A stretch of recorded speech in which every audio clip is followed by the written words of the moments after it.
Halo, Assalamualaikum warahmatullahi wabarakatuh. Kabar anak-anakku semua di rumah. Semoga kalian dalam keadaan sehat walafiat, tidak kurang apapun.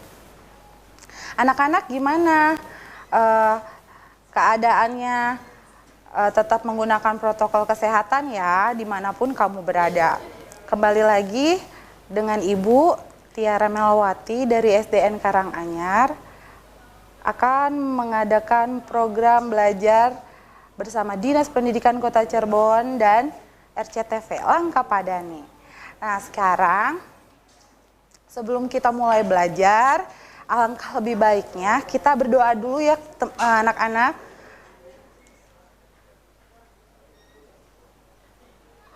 Sebelum belajar, Bismillahirrahmanirrahim. Raditu billahi rabba wa bil islami dina wa bi muhammadin nabiyya wa rasulah. Rabbi zidni ilman warzuqni fahman. Artinya, kami ridho Allah sebagai Tuhanku, Islam sebagai agamaku, dan Nabi Muhammad sebagai Nabi dan Rasul. Ya Allah, tambahkanlah kepadaku ilmu dan berikanlah aku pengertian yang baik. Ya, sebelum semoga dengan berdoa kita akan menerima pelajaran dengan mudah dan pelajaran kita berjalan dengan lancar. Amin ya robbal alamin. Anak-anakku semuanya, sebelumnya Ibu mau memberikan informasi terlebih dahulu. Setelah berdoa, kita akan mempelajari tentang tujuan pembelajaran hari ini adalah 1. Siswa mampu menjelaskan macam-macam organ gerak pada manusia. Siswa mampu menyebutkan macam-macam tulang yang menyusun organ gerak manusia. Siswa mampu menyebutkan dan menunjukkan beberapa aktivitas manusia yang menggunakan organ gerak. Dan terakhir, siswa mampu menentukan ide pokok dalam setiap paragraf. Sebelumnya, biar kita semangat belajarnya, semuanya bangun yuk, ikutin Ibu. Udah siap ya? Kita nyanyi sambil gerak, oke?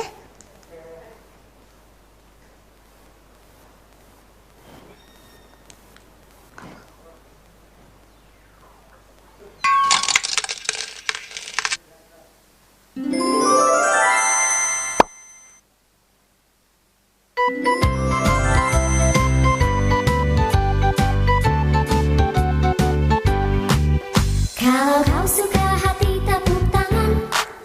Kalau kau suka hati tepuk tangan. Kalau kau suka hati mari kita lakukan. Kalau kau suka hati tepuk tangan.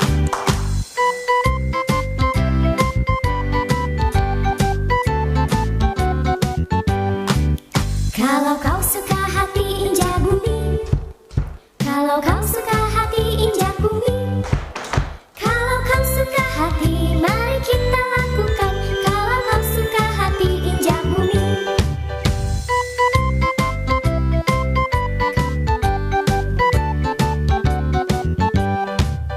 Kalau kau suka hati, sorak hore. Hooray! Kalau kau suka hati, sorak hore. Hooray! Kalau kau suka hati, mari kita lakukan. Kalau kau suka hati, sorak hore. Hore!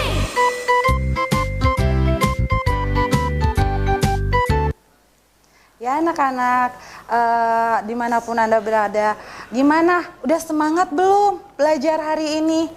Semangat ya. Sekarang, sebelum kita mulai, siapkan dulu alat tulis kalian. Buku, terus alat tulis, dan jangan lupa jurnal belajarnya juga disiapkan ya anak-anak. Nah, setelah itu kita akan melihat, ada gambar anak-anak. Lihat nih, ada 2 gambar. Gambar yang pertama yaitu ada seorang anak sedang mengendarai sepeda. Dan satu lagi anak sedang mengendarai sepeda motor. Mana dari 2 gambar tersebut yang menurut kalian yang paling sehat, yang menggunakan organ gerak manusia? Yang mana anak-anak? Ya betul. Dengan bermain sepeda, menggunakan organ gerak. Kalau dengan sepeda motor, tidak ya anak-anak. Sepeda motor itu berjalan menggunakan, ya betul, mesin. Pinter semuanya. Selain mengendarai sepeda, kita juga bisa banyak melakukan aktivitas dengan menggunakan apa anak-anak? Organ gerak. Nah, sebelumnya kalian harus tahu 2 sistem organ gerak yang ada pada manusia. Kita lihat yuk.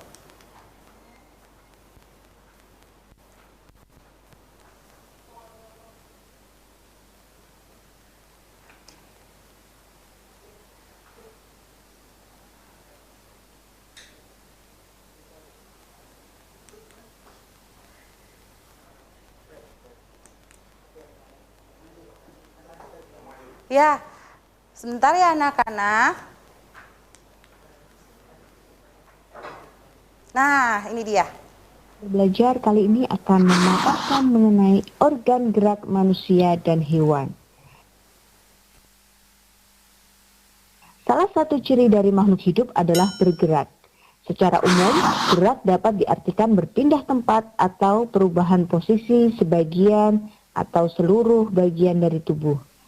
Makhluk hidup akan bergerak apabila ada rangsangan yang mengenai sebagian atau seluruh bagian tubuhnya. Gerak pada manusia dan hewan menggunakan organ gerak yang tersusun dalam sistem gerak. Organ gerak berguna untuk berjalan, berlari, melompat, meloncat, memegang, menggali, memanjat, berenang, dan sebagainya. Organ gerak pada hewan dan manusia memiliki kesamaan. Alat-alat gerak yang digunakan pada manusia dan hewan ada 2 macam, yaitu alat gerak pasif berupa tulang dan alat gerak aktif berupa otot. Kedua alat gerak ini akan bekerja sama dalam melakukan pergerakan. Kerjasama antara kedua alat gerak tersebut membentuk suatu sistem yang disebut sistem gerak. Tulang disebut alat gerak pasif karena tulang tidak dapat bergerak dengan sendirinya. Tanpa adanya alat gerak aktif yang mempengaruhi tulang, maka tulang-tulang pada manusia dan hewan akan diam dan tidak dapat membentuk alat pergerakan yang sesungguhnya. Walaupun merupakan alat gerak pasif, akan tetapi tulang mempunyai peranan yang besar dalam sistem gerak manusia dan hewan. Otot disebut alat gerak aktif karena otot memiliki suatu senyawa kimia yang membuatnya dapat bergerak. Pada saat otot yang menempel pada tulang bergerak, otot tersebut akan membuat tulang bergerak. Semoga bermanfaat. Gimana? Kalian sudah lihat videonya tadi? Katanya apa? Ayo kita bahas ya. Katanya sistem organ gerak pada manusia itu ada 2. Ya, yang satu apa anak-anak?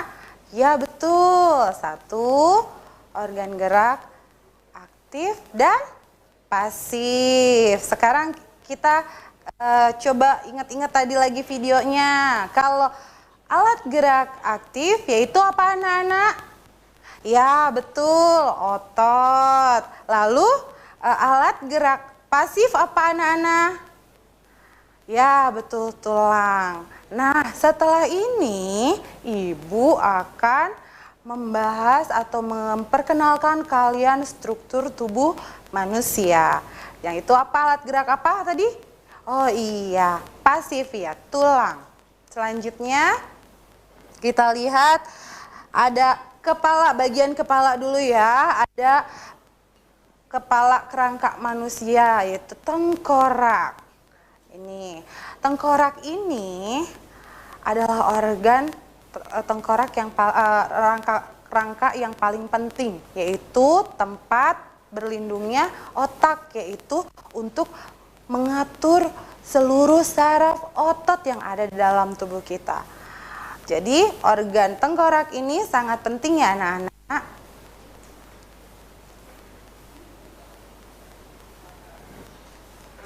Lanjut. Ya. Rangka badan manusia. Rangka badan ini terdiri dari tulang belakang, tulang badan bagian atas, tulang pinggul, tulang selangka. Ya, dari 4 bagian rangka badan ini, setiap masing-masing tulang itu memiliki fungsi masing-masing ya anak-anak. Yang pertama, sebagai kalau kamu nggak ada tulang belakangnya nggak bisa berdiri dengan tegak.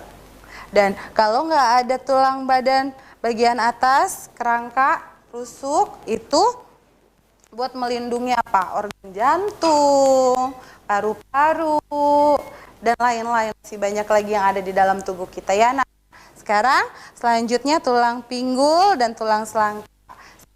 Kali yang ada latihan di situ. Nah, latihannya kita lihat. Nah, tulang pada lengan manusia. Kita akan menghubung-hubungkan ya, kita akan menunjuk bagian pada gambar. Lihat pada gambar, tulang lengan atas yang mana ya? Oh iya betul, yang itu. Lihat ada anak panahnya, bagian atas ya, tulang lengan bagian atas. Lalu tulang hasta adanya di mana ya anak-anak? Ya betul, tulang hasta adanya di sebelah tulang pengupil. Lalu tulang pergelangan tangan, tulang telapak tangan. Ya, sekarang yang di buku di bawahnya ada tuh tulang pada kaki manusia. Tulang pada kaki manusia, yang pertama ada tulang paha. Yang mana ya? Di mana ya tulang paha? Coba kalian lihat. Sebelah mana ya? Oh, di situ anak-anak. Lalu tulang kering di mana? Ya, betul. Tulang betis. Tulang tempurung lutut, tulang pergelangan kaki, tulang telapak kaki, tulang jari kaki, terakhir. Ya, ini tulang pada kaki manusia. Pada umumnya tulang itu tempat menempelnya otot anak-anak. Nah, sekarang kita akan lihat macam-macam gerak apa aja sih yang harus kita tahu. Dengan menggunakan organ gerak ini kita akan menggunakan apa? Oh, berjalan, lalu berlari, melompat, mengangkat beban, menabuh drum, mencuci baju, menyetrika, dan lain-lain, menari, lalu berenang, ya kan? Berolahraga, semuanya menggunakan anggota gerak, organ gerak, yaitu ibu ulang sekali lagi ya, anggota gerak itu ada 2, aktif dan pasif. Kalau aktif itu apa anak-anak tadi? Oh ya betul, otot. Nah yang kedua itu adalah tulang. Setelah itu kegiatannya apa aja tadi? Berjalan, berlari, melompat, dan lain-lain ya anak-anak, masih banyak. Nah, jangan kemana-mana anak-anak. Tetap setia di RCTV Langkah Padane setelah pariwara berikut ini.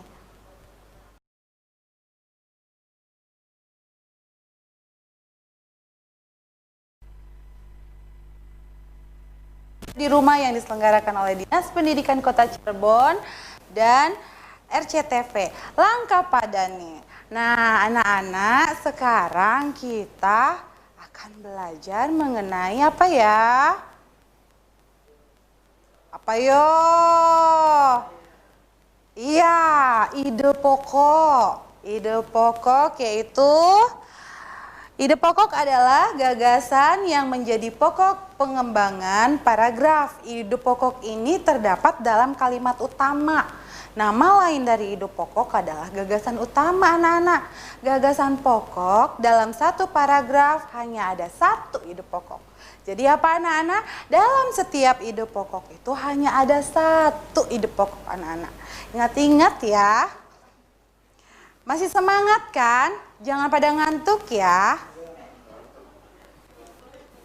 Nah, fungsi dari ide pokok. Fungsi dari ide pokok adalah satu. Fungsi ide pokok adalah memberikan penjelasan dari inti suatu bacaan atau paragraf sehingga pembaca dapat dengan mudah memahami paragraf tersebut. Nah, lanjut. Ada ciri-ciri ide pokok antara lain. Satu, memiliki kalimat pendukung atau kalimat pengembang atau penjelasan. Yang kedua ada yang mendukung, baik itu berupa penjelasan atau alasan yang menguatkan, anak-anak. Lanjut, inti dari sebuah paragraf atau pusat pembahasan. Lalu ada apa lagi nih, anak-anak? Nah, setelah itu kita baru tahu tuh ternyata ide pokok itu ada di dalam paragraf, hanya satu. Nah, letaknya ada di atas dan ada di bawah. Namanya apa? Nah, ini dia. Paragraf deduktif adalah suatu paragraf yang terdiri dari kalimat ide pokok terletak di awal paragraf atau paragraf yang dimulai dengan menemukan persoalan pokok atau kalimat topik. Kemudian diikuti oleh kalimat-kalimat penjelas atau kalimat pendukung. Nah, kalimatnya, ide pokoknya itu adanya di atas, anak-anak. Itu namanya paragraf deduktif. Nah, kalau yang satunya, ya muncul dia. Ada paragraf induktif. Adalah suatu paragraf kalimat ide pokoknya terletak di akhir paragraf atau paragraf yang dimulai dengan mengemukakan penjelasan-penjelasan, kemudian diakhiri dengan kalimat topik atau kalimat penjelas yang tadi ada di ciri-ciri tuh, anak-anak masih ingat kan? Nah, di dalam satu paragraf itu ada di awal dan di akhir itu deduktif dan induktif paragrafnya. Lanjut ya, anak-anak, sekarang Ibu akan memberikan contoh dari bacaan. Kita akan menemukan ide pokok dalam sebuah bacaan. Lihat ya, anak-anak. Nah, judulnya paragrafnya bersepeda. Bersepeda merupakan kegiatan yang menyenangkan sekaligus menyehatkan. Bersepeda bisa dikatakan sebagai alat transportasi darat yang murah, praktis, dan mudah dikendarai. Banyak orang yang memanfaatkan sepeda untuk pergi ke kantor, ke sekolah, ke pasar, dan lain-lain. Sepeda juga ramah lingkungan karena tidak menggunakan bahan bakar minyak sehingga menimbulkan polusi. Selain itu, dengan bersepeda juga dapat menjaga dan meningkatkan kesehatan tubuh kita, anak-anak. Lihat ya, dari paragraf ini, ayo kita cari yuk ide pokoknya ada di mana ya? Ada di mana, anak-anak? Ya, betul di situ. Bersepeda merupakan kegiatan yang menyenangkan sekaligus menyehatkan. Dari paragraf tersebut, ide pokoknya terdapat di mana, anak-anak? Di atas. Di atas berarti itu paragrafnya deduktif atau induktif ya, anak-anak? Ya, betul. Apa? Deduktif. Oh iya betul. Paragraf deduktif berarti kalimat utamanya, ide pokoknya itu ada di atas dan diikuti oleh kalimat-kalimat apa, Nana? Kalimat apa? Ada yang inget nggak? Kalimat penjelas, betul, yang mendukung suatu ide pokok. Kalimat penjelasnya berarti yang mana, anak-anak? Ya, yang sepeda bisa dikatakan sebagai alat transportasi darat dan murah, praktis, dan mudah dikendarai. Itu salah satu contoh dari kalimat pengembang. Sekarang lanjut ya, satu kali lagi contohnya dari Ibu. Nah, ada paragraf kedua, kita lihat, bersepeda dapat mengencangkan otot-otot tubuh. Bersepeda tidak hanya melibatkan bagian kaki saja, bahkan banyak orang yang menganggap bersepeda hanya dapat mengencangkan otot-otot bagian betis, paha saja. Namun sebenarnya bersepeda merupakan latihan fisik yang hampir melibatkan setiap bagian tubuh. Selain memperkuat otot-otot bagian kaki, paha, bersepeda secara rutin juga akan mengencangkan otot-otot bagian belakang, pinggul, dan lengan. Nah, dilihat ya anak-anak, dari paragraf itu kalian dapat mencari di mana letak ide pokoknya, ada di atas atau di bawah, deduktif atau induktif anak-anak. Coba kalian lihat, di mana ya? Ya, bersepeda dapat mengencangkan otot-otot tubuh. Bersepeda tidak hanya melibatkan bagian kaki saja, bahkan banyak orang yang menganggap bersepeda hanya dapat mengencangkan otot. Itu langsung sama kalimat penjelasnya anak-anak. Nah, yang ide pokoknya cuma bersepeda dapat mengencangkan otot-otot tubuh. Nah, dari situ kalian sudah mengerti kan anak-anak cara mencari ide pokok. Mudah kan? Nah, sekarang kita akan mengambil kesimpulan pembelajaran hari ini. Yang pertama adalah apa tadi? Iya betul, organ gerak. Organ gerak terdiri dari dua. Yang pertama alat gerak apa? Pasif dan aktif. Yang kedua yaitu alat organ gerak apa? Pertama adalah otot dan tulang. Sekarang tulang. Macam-macam tulang.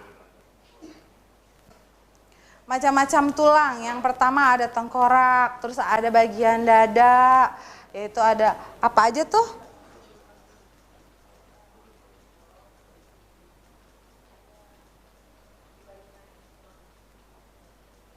Kita lihat ya. Nah, bagian dada itu ada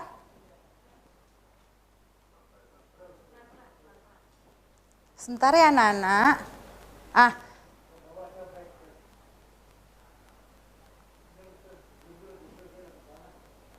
Ya, ini. Bentar anak-anak, kita lihat ya. Barangkali lupa, Ibu ingatkan kembali.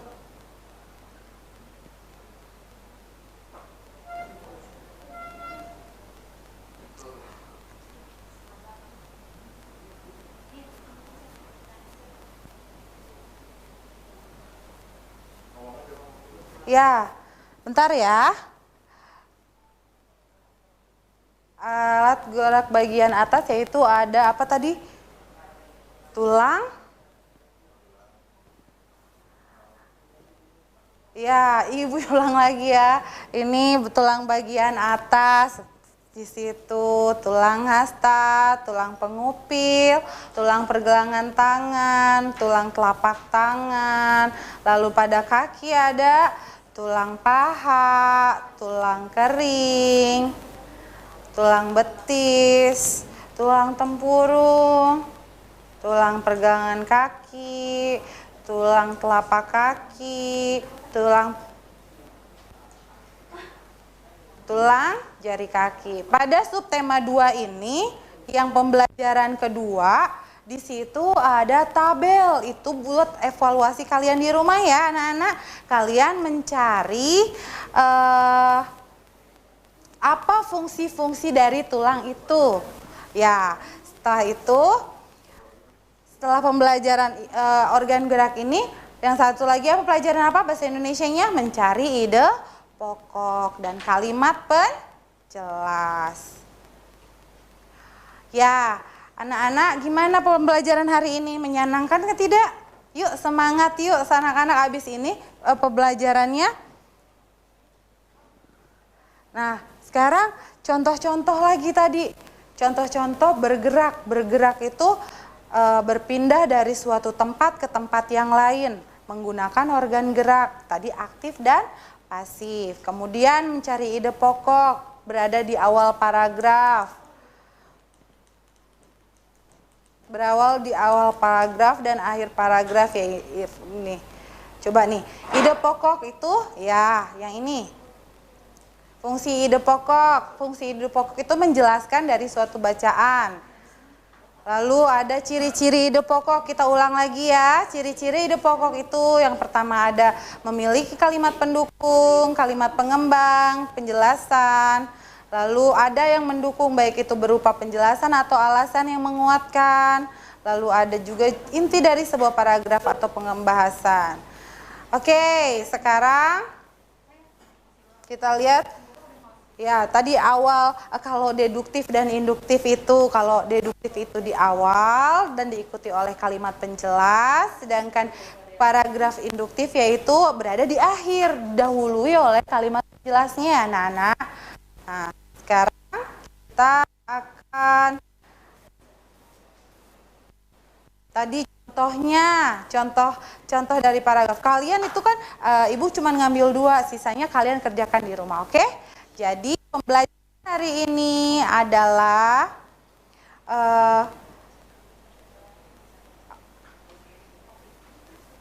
jangan lupa jangan kemana-mana kalau tidak penting ya anak-anak di rumah aja. Tetap menggunakan protokol kesehatan, menggunakan masker, cuci tangan, terus berjemur, jaga jarak, menggunakan hand sanitizer kalau kemana-mana. Nah, sekarang